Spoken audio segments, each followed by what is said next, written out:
Hari Om, Bhagavad Gita, Shraddhatraya Vibhaga Yoga, chapter 17, verses 5 and 6.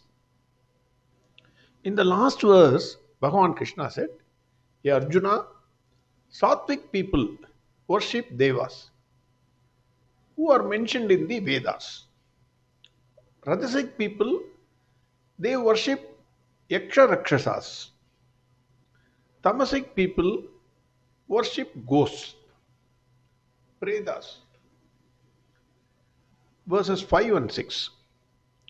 अशास्त्रविगिधं घोरं तप्यन्ते ये तभो जनाः दम्पगङ्कारसंयुक्ताः कामरागबलान्विताः कर्षयन्तः शरीरस्थं भूतग्राममचेतसः मां चैवान्तः शरीरस्थं तान् विद्यासुरनिश्चयान्.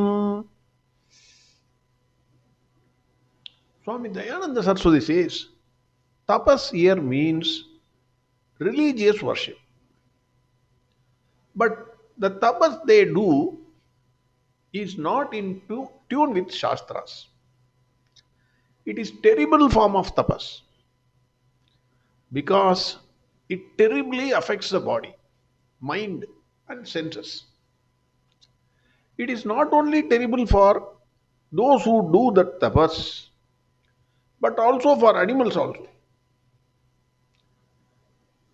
Lot of animal sacrifice, mercilessly killing in the name of God, just to make the stomach a graveyard, nothing else. So they mercilessly kill the animals, and it is a form of tapas, they say. These people do tapas with pride and egoism. Dampa ahankara samyukta. A general want is kama. Kama raga balanvitaha. General want is kama. If raga or attachment is there, it is longing. Swami Dayananda Saraswati says, kama can also be taken as passion and raga as longing. By the force of kama and raga, they do these kinds of tapas. Swami Dayananda Saraswati says, any tapas involves certain self-affliction and self-discipline. For example, even reading Bhagavad Gita daily, it requires some form of effort. Something has to be sacrificed. Maybe your sleep, a little bit of sleep may be required to be sacrificed. But the motive determines the nature of tapas. They do extremely difficult tapas out of sheer will. But the final result is disastrous. But why do they do such terrible form of tapas? Torturing their body, mind and sense. Why at all they should do that? Swami Dayananda Saraswati says, it is because of lack of discrimination. Like Ravana, Hiranyakashipu, they also did extreme form of tapas. Unimaginable form of tapas. Terrible. But their tapas lacked discrimination. They became very powerful, no doubt. The result of the tapas was disastrous. What is the difference between sattvic form of tapas and asuric form of tapas? Sattvika person wants nothing but moksha. He has viveka, discrimination power. He knows what is sat and what is asat. What has to be sought by doing the tapas. Asuric person is driven by his passions and does everything without viveka. Bhagwan Krishna says, they not only afflict their body and sense organs, but also afflict me, who obtains in the body. Mam chaivantash sharirastam कर्षयन्तः शरीरस्थं भूतग्राममचेतसः मां चैवान्तः शरीरस्थम्. They afflict me also. I am there inside everybody. In the heart of everybody, I am residing there. In the name of torturing their body, they also torture me. This is the problem. Bhagavan Krishna is present in all living beings. We have already seen that. Bhagavan has said that. How can Bhagavan Krishna can be affected when you torture your body? Swami Dayananda Saraswati quotes Adi Sankara here, who says, by not following what is to be done, Bhagavan Krishna, who is sitting inside, suffers. Not following the dharma affects Bhagavan Krishna. These types of tapas are called Ashuric form of tapas. Bhagavan Krishna says Vidhi here. Tan Vidya Sura Nishchaya. Vidya. Why Bhagavan Krishna said, may you understand, may you please understand this. Why did Bhagavan Krishna say that? Again, Swami Dayananda Saraswati quotes Adi Shankara here, who says, if any trace of that type of thinking or behavior is present in us, in all of us, whoever it is, then that has to be negated. That has to be cut. That should not be followed. That is why Bhagavan Krishna says, know this, particularly know this. Torturing your body and trying to reach the goal is not the correct way. That is what Bhagavan Krishna says. By torturing your body, you not only torture yourself, but you torture me also who is sitting inside. That is what Bhagavan Krishna says.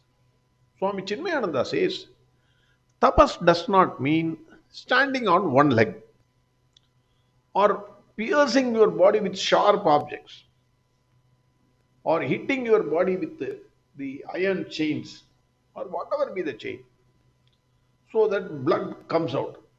I don't mind the blood coming out. That kind of, it is a nonsense, he says. Don't torture your body. Tapas, what is tapas?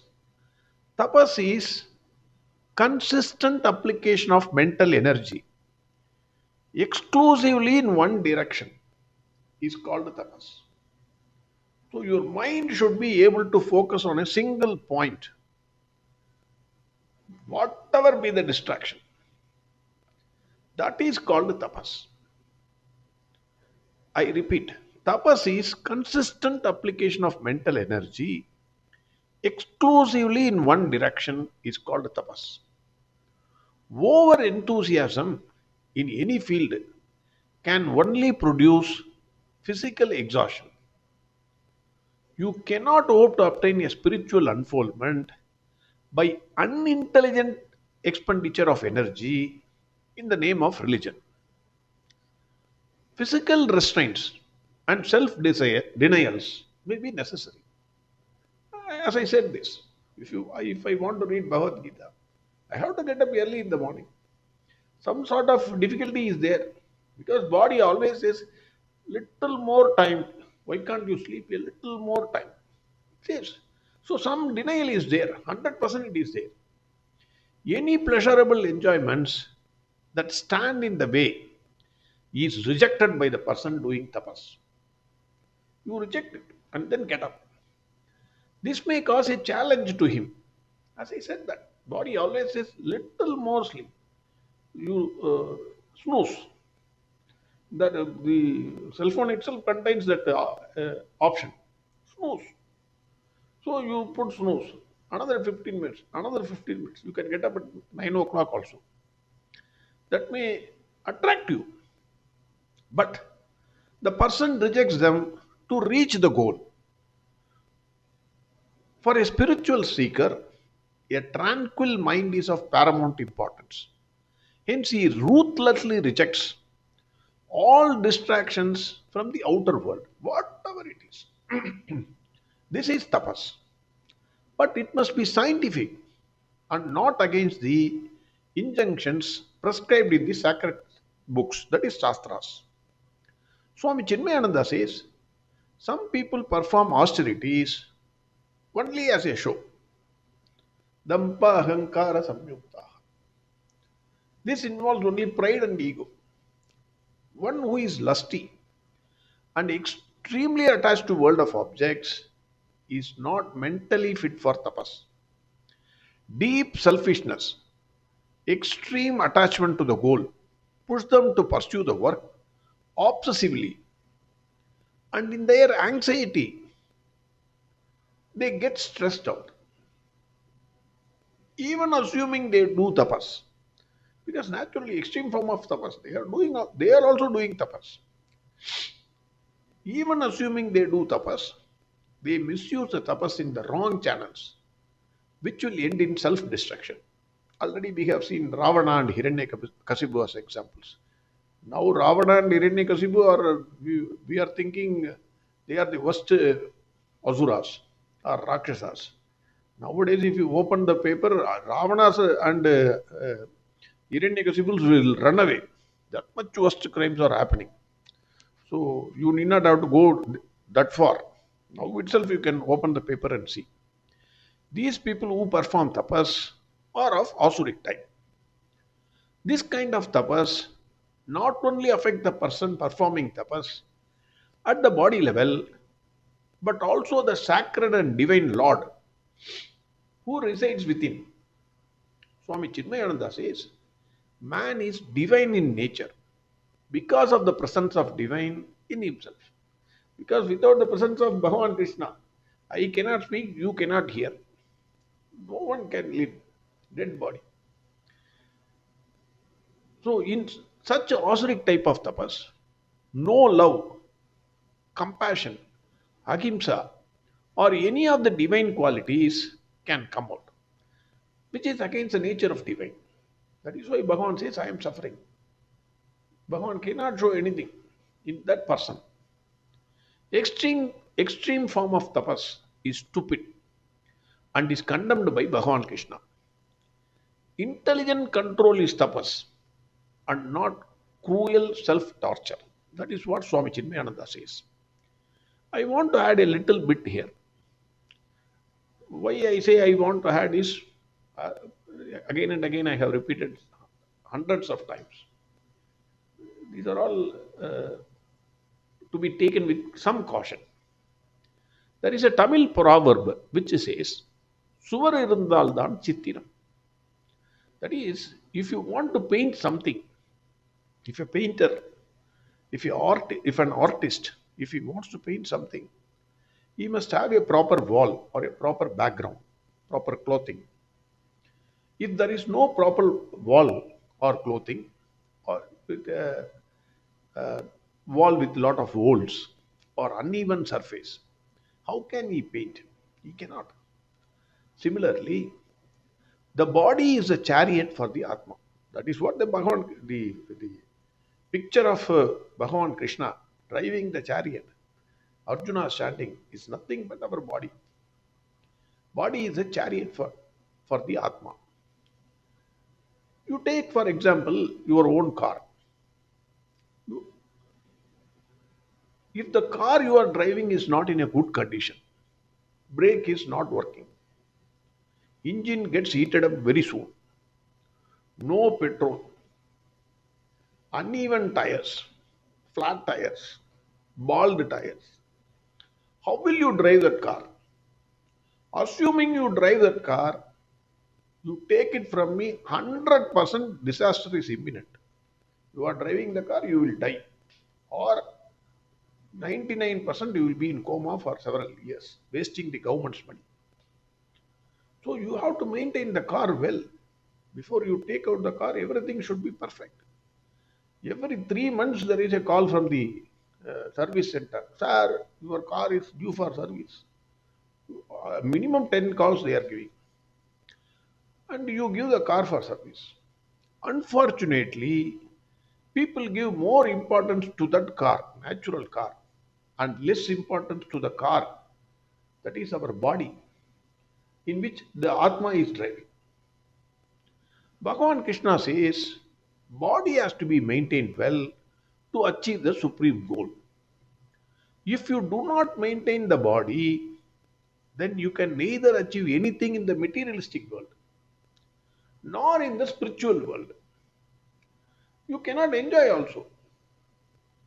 Suppose if you have temperature touching 99 degree Fahrenheit or severe stomachache because you had so much of food, oily food, severe stomachache, how can you go to office or make a prayer?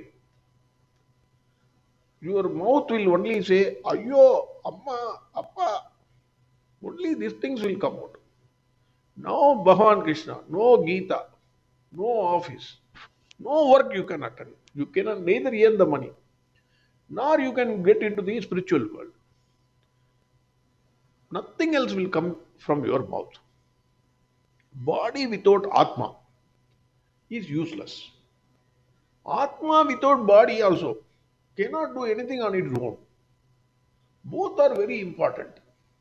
So Bhagavan has given you a good car and a good driver. Body is the chariot for Atma. It has to be maintained well. That does not mean you should only concentrate on the body. You should feed the body, you should take care of the body, completely only body, taking care of the body. Too much comfort to the body, the person will become very lazy. The body will start demanding more comforts. So more comfort means more enjoyment, more pleasure. Then more pleasure means less to the higher way of life. You can't think of anything higher than your body.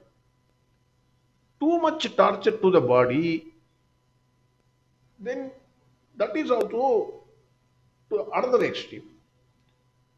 Not eating for 40 days. If I don't eat for a single Ekadasi day, evening onwards I think what to eat in the morning. Next day, what should I eat? No prayer, something dizziness is coming, like that. All mental problems. Ekadashi has to be observed. One day fasting. That is why our forefathers planned it in such a way. Don't torture your body. Just one day fasting. That too, there are many exceptions. If you can't remain in full fast, then you take at least juice, then fruits. That is the maximum you can do. So, no torturing the body. According to your setup, body setup, they have permitted certain things also. So, if you torture your body, suppose if you are on fasting for a week or 40 days, how can you expect any love or compassion to come out of that person? Bhagavan Krishna is inside. How will you show? You can't even speak. You cannot concentrate on anything.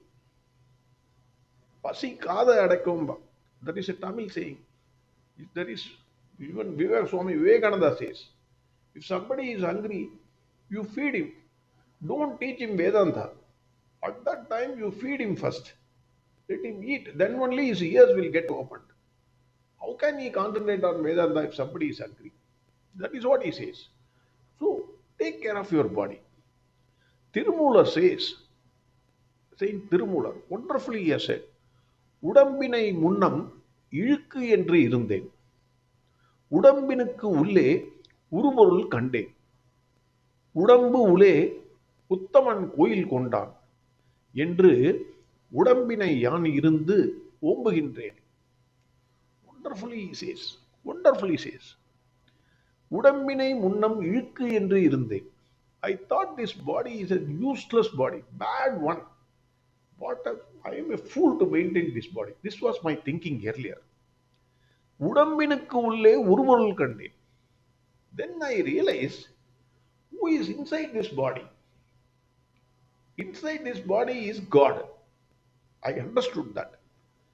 உடம்பு உள்ளே உத்தமன் கோயில் கொண்டான் என்று, after having realized that there is a divine inside the body, உடம்பினை யான் இருந்து ஓம்புகின்றேன். I started maintaining this body well. Because if you don't maintain the body, you can reach the supreme goal? That is what he says. If one deeply thinks, all our temples have this concept. You go to any temple, Temple is the body. Inside the body, at the center of the temple, in the sanctum sanctorum, the main deity will be there. It reflects body is there, Bhagavan is inside the body. That is the idea behind the temples. Simply put, I think Bhagavan says,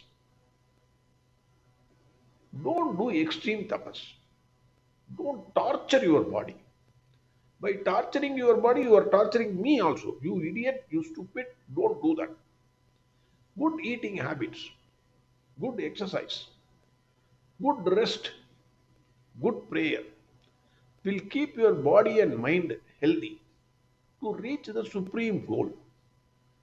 We have been given only limited time. Within that time, you have to reach the goal. So maintain your body well. Don't torture it. That is what Bhagavan Krishna says in verses 5 and 6. Again, अशास्त्रविगिदं घोरं तप्यन्ते ये तभोजनाः दम्पगङ्कारसंयुक्ताः कामरागबलान्विताः कर्षयन्तः शरीरस्थं भूतग्राममचेतसः